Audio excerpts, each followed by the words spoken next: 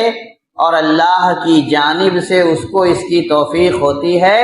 تو یہ سمجھ لیجئے کہ اللہ تبارک و تعالیٰ کا بندوں پر بہت بڑا احسان ہے۔ ورنہ تاریخ ایسے لوگوں کے کارناموں سے بھری ہے جنہیں استقامت ملنے کے باوجود انحراف سے دوچار ہونا پڑا، راہ استقامت سے بھٹک جانا پڑا اور ضلالت و گمراہی کی دلدلوں میں دھنس کر ہلاک ہو جانا پڑا۔ دور صحابہ سے لے کر آج تک تاریخ کے بہت سارے ایسے واقعات ہیں جس میں بہت راسخ الایمان اور عقیدہ لوگ بھی شکوک و شبہات اور شہوات اور خواہشات کے تابع ہو کر اللہ تبارک تعالیٰ کے سیدھے راستے سے بھٹک گئے اور ہلاک ہو گئے۔ حضرت عمر رضی اللہ تعالیٰ عنہ کی ہجرت کا واقعہ یاد کیجئے۔ جب انہوں نے ہجرت کی تو 3 لوگوں کا وفد تھا جو ان کے ساتھ ہجرت میں شامل تھا، 2 لوگ اور حضرت عمر بذات خود، عیاش ابن ابی ربیعہ اور ہشام ابن العاص۔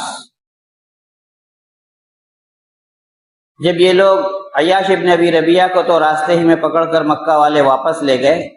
ہشام ابن العاص اور حضرت عمر بن الخطاب رضی اللہ تعالیٰ عنہما مدینہ پہنچے۔ بنو غفار کی بستی میں ایک جگہ پر ان لوگوں کے ملنے کا اتفاق تھا، تینوں لوگوں کا سفر میں الگ الگ ہو گئے تھے کہ وہیں ملیں گے،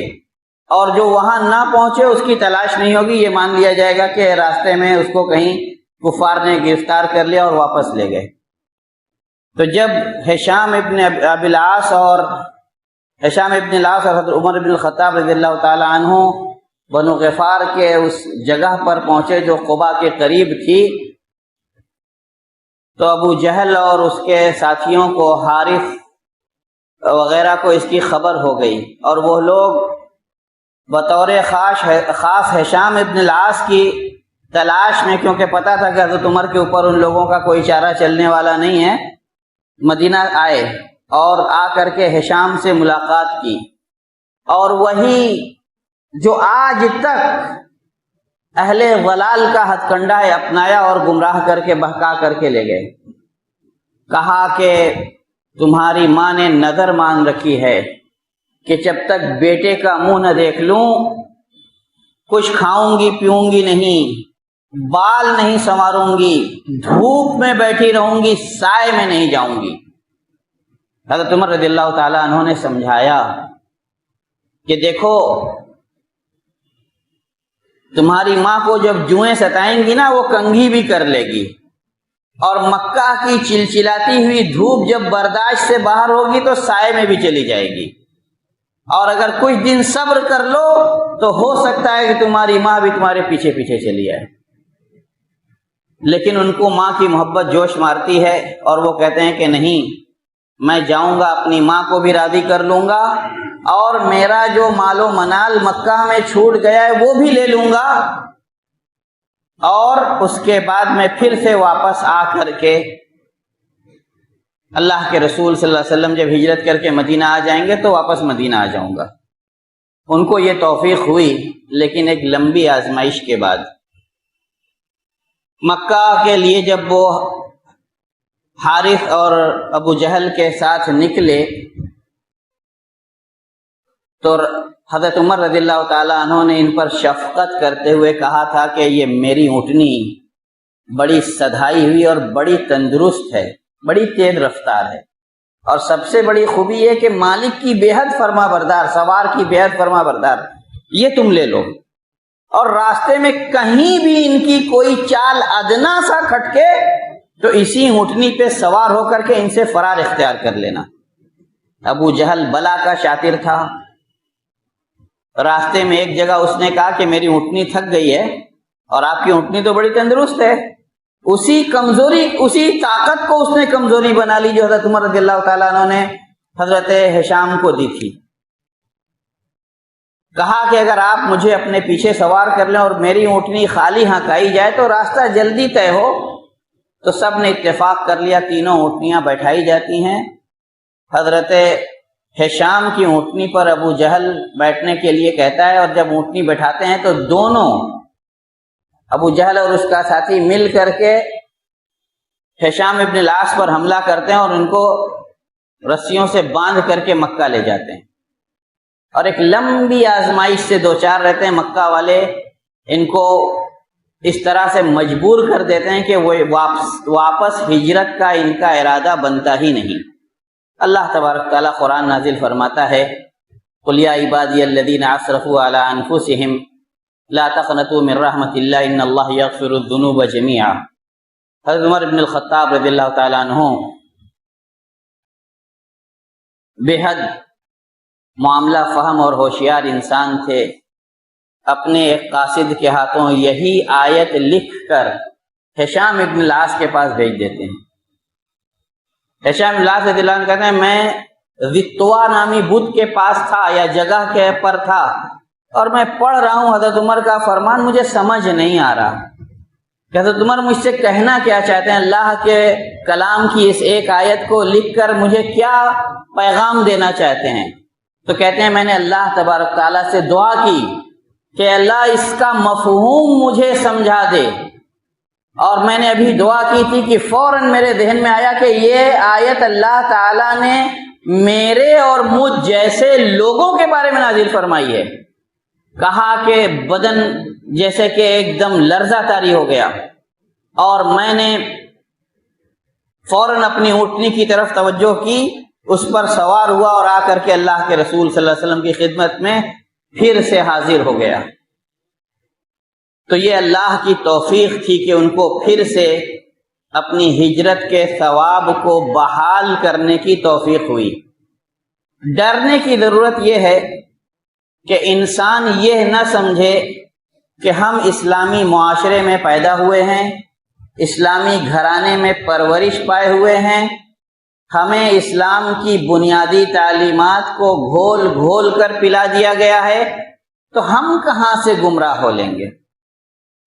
آج گمراہی کے راستے بے حد آسان کر دیے گئے ہیں، اور بالکل اس حدیث کے مصداق ہے آج آدمی کا گمراہ ہونا کہ تعرض الفتن علی القلوب کالحصیر عودا عودا، کہ فتنے دلوں پر چٹائی بنے جانے کی طرح تنکے تنکے پیش کیے جاتے ہیں، ایک ساتھ پورے دل کو فتنوں سے نہیں ڈھانپ دیا جاتا۔ فَأَيُّمَا قَلْبٍ أَنْكَرَهَا، تو جو دل اس کا انکار کرتا ہے وہ دل بالکل صاف ہوتا ہے۔ وَأَيُّمَا قَلْبٍ أُشْرِبَهَا، اور جس دل میں ان فتنوں کو جگہ دے دی جاتی ہے، ان فتنوں کو جو دل جذب کر لیتا ہے، نُكِتَ فِيهِ نُكْتَةٌ سَوْدَاء، تو اس میں کالا ایک سیاہ نقطہ پڑ جاتا ہے، اور یہی ران ہے جس کو اللہ تبارک تعالیٰ نے فرمایا کَلَّا بَلْ رَانَ عَلَىٰ قُلُوبِهِمْ مَا كَانُوا يَكْسِبُونَ۔ اگر بندہ اس ران سے، اس غلطی سے، اس گناہ سے توبہ کرتا ہے تو یہ نقطہ دھل جاتا ہے اور دل پھر صاف ہو جاتا ہے، لیکن اگر اس پر گناہ ایک ایک کر کے بیٹھتے جاتے ہیں تو یہی نقطہ بڑھتے بڑھتے پورے دل کو گھیر لیتا ہے۔ اللہ کے رسول صلی اللہ علیہ وسلم نے اس کی بڑی بہترین مثال بیان فرمائی کہ حتیٰ یکون کالکوز مجخیہ، کہ کالخ لگے اوندھے پیالے کی مانند ہو جاتا ہے، جس میں نہ روشنی جاتی ہے نہ ہوا۔ اس کا مطلب وہ دل بالکل پوری طرح سے گناہوں کے گھیرے میں آ جاتا ہے اور زنگ سے ڈھک جاتا ہے، پھر انسان اپنی خواہشات کا بندہ ہو کر کے رہ جاتا ہے۔ لا يعرف معروفا ولا ينکر منکرا، نہ اس کو بھلائیوں کی پہچان ہوتی ہے کہ وہ ان پر عمل کر سکے، اور نہ کسی برائی کی تمیز ہوتی ہے کہ اس برائی سے لوگوں کو منع کر سکے اور خود بچ سکے۔ الا ما اشرب من ہواہ، صرف اپنے خواہشات کی پیروی میں لگ جاتا ہے۔ میں نے کہا تھا کہ تاریخ بھری پڑی ہے ہشام ابن ابی العاص کی. میں نے تو ابھی آپ کے سامنے ایک ہجرت کے واقعے کی آزمائش بیان کی. ابو عبداللہ محمد القسیمی نام کے ایک عالم ہوئے ہیں، اور عالم ان کے ابتدائی عمر کی وجہ سے میں کہہ رہا ہوں کہ وہ بہت بڑے عالم تھے. بدعتیوں کو اور باطل فرقوں کو اور دوسرے دین والوں سے وہ ایسا مناظرہ کرتے تھے کہ ان کی کسی دلیل کو کسی لائق نہیں چھوڑتے تھے، ہر ایک کی بالکل بخیا ادھیڑ کر کے رکھ دیتے تھے. اور ان کی کتابیں جو انہوں نے استقامت کی حالت میں لکھیں، اگر اس کو پڑھا جائے ان کتابوں کو تو ان کی دلیلوں کو پڑھ کر اور جس طرح سے انہوں نے عقلی اور کتاب و سنت کی دلیلوں سے ان کے شکوک و شبہات اور فتنوں کا جواب دیا ہے، عقل حیران رہ جائے. لیکن پھر کیا ہوا؟ انہی مناظرات کے نتیجے میں ان کو باطل فرقوں کے لوگوں سے بہت زیادہ ملنا جلنا پڑا، اور ان کے ساتھ اٹھنا بیٹھنا، ان کی کتابوں کا مطالعہ اتنا بڑھا کہ ان افکار کی، ان باطل نظریات کا ان کے اوپر اثر ہونے لگا. اور بعد میں انہوں نے اسلام سے مرتد ہونے کا اعلان کر دیا،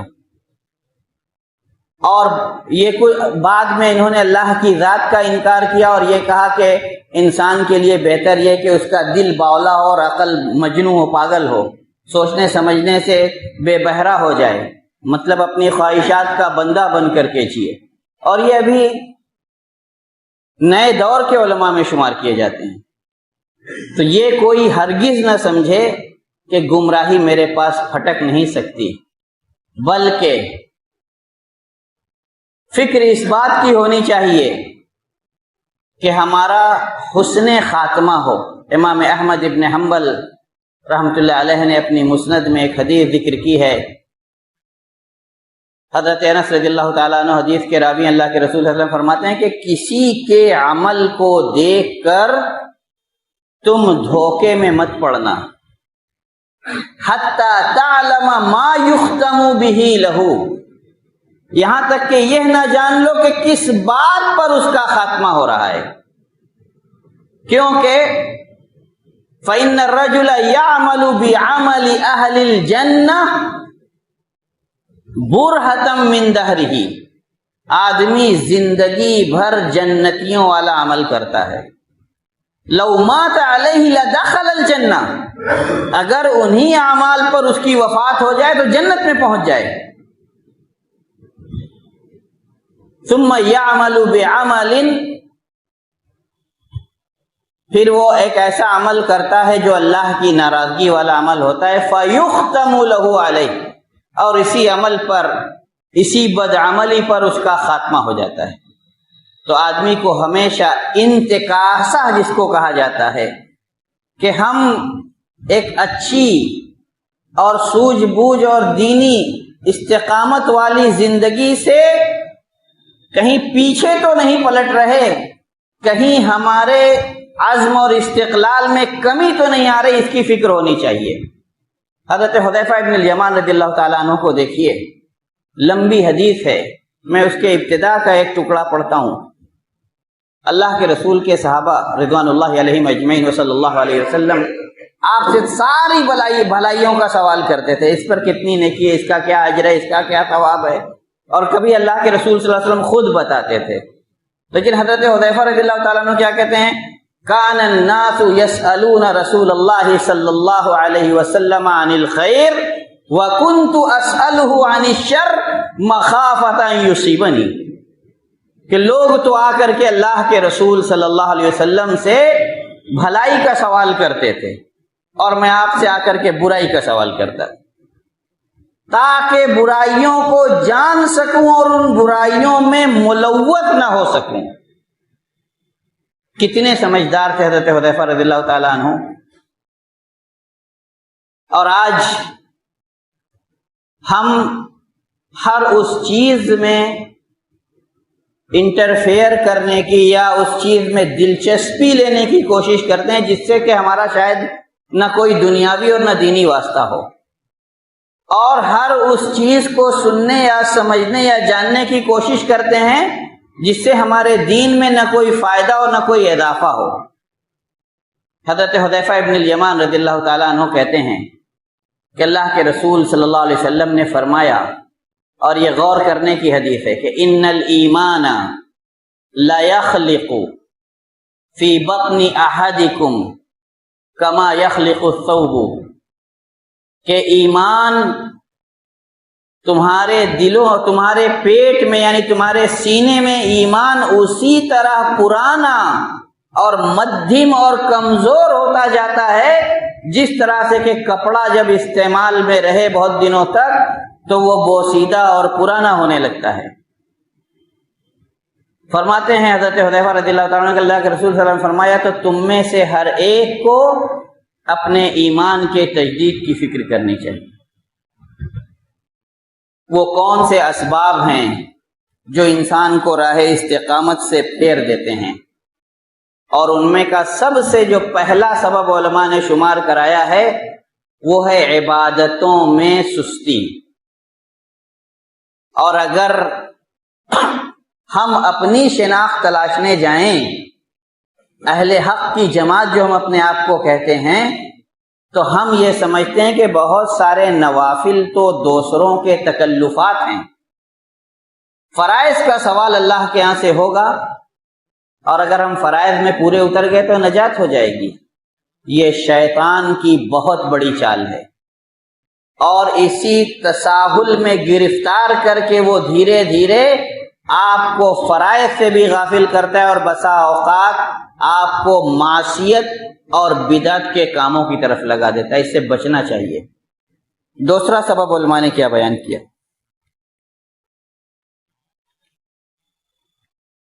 نیت اور ارادے میں کھوٹ ہونا۔ مسجد تو ہم آئیں لیکن مقصد یہ ہو کہ لوگ یہ نہ سمجھیں کہ ہم نماز نہیں پڑھتے، بلکہ ہماری مسجد میں حاضری نوٹ کی جائے، مطلب ظاہری تقوی اور ظاہری عبادت و بندگی، اس کا اللہ کے ہاں کوئی مقام نہیں ہے۔ آدمی کا باطن اچھا ہو، یا پھر اس عبادت کے نتیجے میں لوگوں پر اپنی برتری اور اپنا تسلط قائم کرنے کا ارادہ ہو۔ تیسرا سبب وہ سوشل میڈیا سے متعلق ہے۔ ہم اور آپ ایک دوسرے سے روبرو ہوتے ہیں، ملاقات ہوتی ہے، ہمارے بارے میں آپ اور آپ کے بارے میں ہم جانتے ہیں۔ سوشل میڈیا پر بیٹھا ہوا ایک بندہ، میں نے جو مثال دی قسیمی کی، ان کی دو طرح کی کتابوں کی میں نے مثال دی، ایک ہدایت کے وقت کی اور گمراہی کے بعد کی۔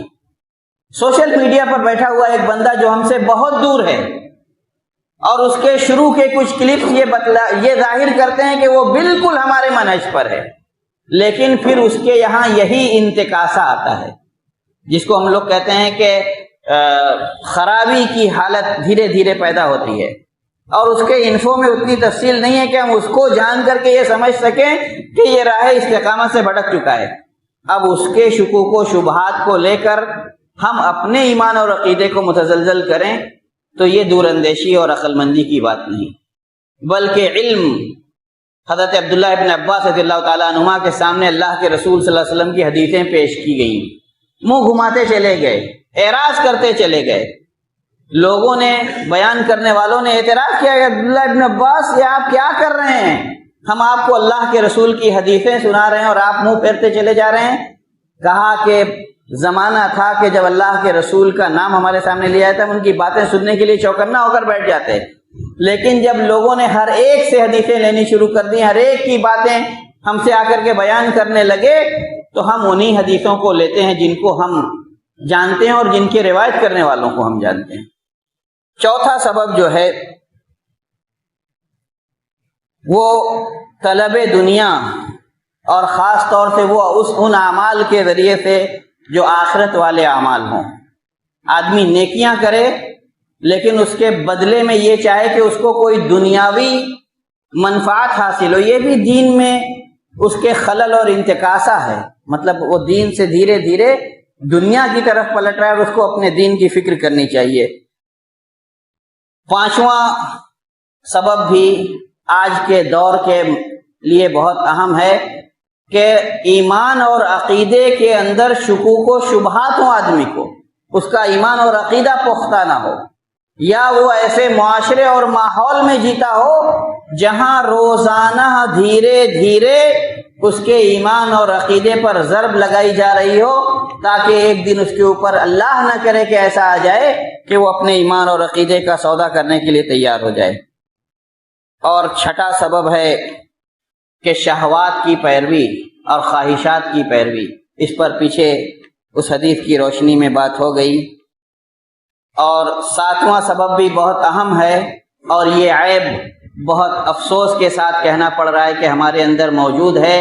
نیکوکاروں پر عیب جوئی کرنا اور ان پر طعن و تشنیع کرنا، ان کو برا بھلا کہنا، اپنے علماء کو علماء سوء کہنا۔ عراق اور شام کو فتح کرنے والے صحابہ، خاص طور سے ملک شام کو فتح کرنے والے صحابہ، یہ بات ہمارے اور آپ کے غور کرنے کی ہے، جب ان علاقوں سے گزرتے اور وہاں کے یہود ان کو دیکھتے تو کہتے کہ یہ عیسیٰ علیہ السلام کے حواریوں سے کہیں اچھے ہیں، اور جب ان سے پوچھا جاتا کیوں تو کہا کہ انہوں نے عیسیٰ علیہ السلام سے کہا تھا کہ ہم آپ کے ساتھ ہیں اور دھوکہ دیا تھا، اور محمد کے ان اصحاب نے ان کی حیات میں بھی مشکل سے مشکل ترین حالات میں ان کا ساتھ دیا، اور ان کی وفات کے بعد بھی ان کے دین کی اشاعت کے لیے سب کچھ قربان کرنے کے لیے تیار ہیں۔ ہم اپنے آپ کو ان کے منہج پر کہتے ہیں تو علماء ربانیین کی قدر کرنا سیکھیں اور ان پر طعن و تشنیع سے بچیں۔ آٹھواں جو سبب ہے، اور اس کے بیان پر میں بات ختم کرتا ہوں، تفصیل کا موقع نہیں، وہ یہ ہے کہ آزمائشوں کی جگہ پہ بذات خود حاضر ہونا۔ ابھی ہم سے ایک ہفتے پہلے جو ماحول تھا، اللہ تبارک تعالیٰ ان جگہوں پر جانے کے سلسلے میں والذین لا یشہدون الزور، جو لوگ جھوٹ کی جگہ پہ حاضر نہیں ہوتے، یہ سارے جو جھوٹے تماشے اور تاریخ کی منظر کشی کے آئینے میں منظر کشی کے پیچھے کیا جاتا ہے، اور جس پر سارا کا سارا جھوٹ اور بہتان ہوتا ہے، اس میں میلہ اور ٹھیلا لگانے کے لیے حاضری دینا، یہ بھی اہل استقامت کا شیوا نہیں۔ یہ چند مختصر سی باتیں تھیں جو دین کی حفاظت کے تعلق سے ضروری تھیں، تاکہ کہیں ہم غفلت میں اپنے